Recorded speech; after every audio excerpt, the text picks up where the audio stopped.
सोने चांदी में इन्वेस्ट करने का सोच रहे हैं, पर समझ नहीं आ रहा कि शुरू कहाँ से करें? कोई बात नहीं, चलिए एक्सपर्ट्स की सलाह को एकदम सिंपल स्टेप्स में समझते हैं, ताकि फैसला लेना आसान हो जाए।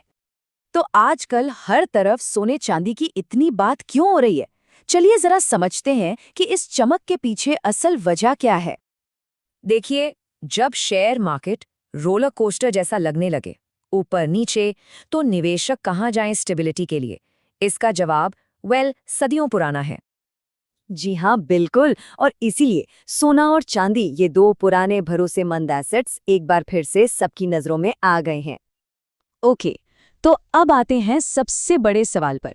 अपने पोर्टफोलियो का कितना हिस्सा इन कीमती धातुओं में लगाना सही रहेगा? और आपको शायद हैरानी हो, लेकिन इस सवाल पर लगभग सारे फाइनेंशियल एक्सपर्ट्स एक ही राय रखते हैं। तो जो नंबर याद रखना है वो है 10%। जी हाँ, टोटल इन्वेस्टमेंट का ज़्यादा से ज़्यादा 10%। और ये 10% का नियम एक बहुत ज़रूरी बात बताता है। कीमती धातुएं पोर्टफोलियो को स्टेबलाइज करने के लिए हैं, कोई जल्दी अमीर बनने की स्कीम नहीं। चलिए अब ज़रा सोना और चांदी दोनों को अलग अलग समझते हैं। शुरुआत करते हैं सोने से। सोने को कोई रॉकेट मत समझिए जो इन्वेस्टमेंट्स को चांद पर ले जाएगा। नहीं, इसे एक एंकर की तरह सोचिए, जो तूफानी बाजार में आपके इन्वेस्टमेंट के जहाज को डूबने से बचाता है, उसे स्थिर रखता है। अब आते हैं चांदी पर, और इसकी कहानी सोने से काफी अलग है। देखिए, एक बहुत बड़ी गलतफहमी है कि चांदी बस सस्ता सोना है, पर ऐसा बिल्कुल नहीं है। इसकी अपनी अलग पहचान है, अपना अलग किरदार है। तो यहाँ पर दोनों का फर्क साफ दिखता है। सोना है स्टेबिलिटी के लिए, वहीं चांदी उन इन्वेस्टर्स के लिए है जिन्हें थोड़ा थ्रिल, थोड़ा रिस्क लेना पसंद है। तो एक्सपर्ट्स का मैसेज एकदम क्लियर है। चांदी में पैसा लगाने से पहले एक बार ईमानदारी से खुद से पूछ लें कि रिस्क लेने की हिम्मत कितनी है।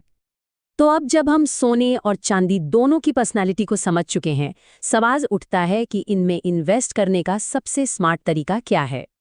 तो यहाँ सबसे बड़ी सलाह ये है कि मार्केट को टाइम करने की कोशिश न करें।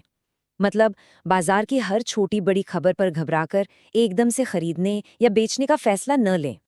एक्सपर्ट्स कहते हैं स्लो एंड स्टेडी वाली स्ट्रैटेजी अपनाएं, छोटी छोटी रेगुलर किश्तों में पैसा लगाएं, जिसे हम SIP या सिस्टमैटिक इन्वेस्टमेंट प्लान भी कहते हैं। इससे होता क्या है, मार्केट के उतार चढ़ाव का रिस्क कम हो जाता है और लंबे समय में एक अच्छा फंड तैयार होता है। एक बात हमेशा याद रखिए, सोना चांदी आपके पोर्टफोलियो के बॉडीगार्ड हैं, बॉस नहीं। उनका काम है आपके पैसों की रक्षा करना, पूरे शो पर कब्जा करना नहीं। तो अगली बार जब कोई अपने इन्वेस्टमेंट्स को देखे तो ये सवाल जरूर पूछना चाहिए, क्या मेरे पोर्टफोलियो में कीमती धातुएं बैलेंस ला रही हैं या फिर उसे और ज्यादा अस्थिर बना रही हैं? क्योंकि आखिर में सही बैलेंस बनाना ही लॉन्ग टर्म फाइनेंशियल सक्सेस की चाबी है।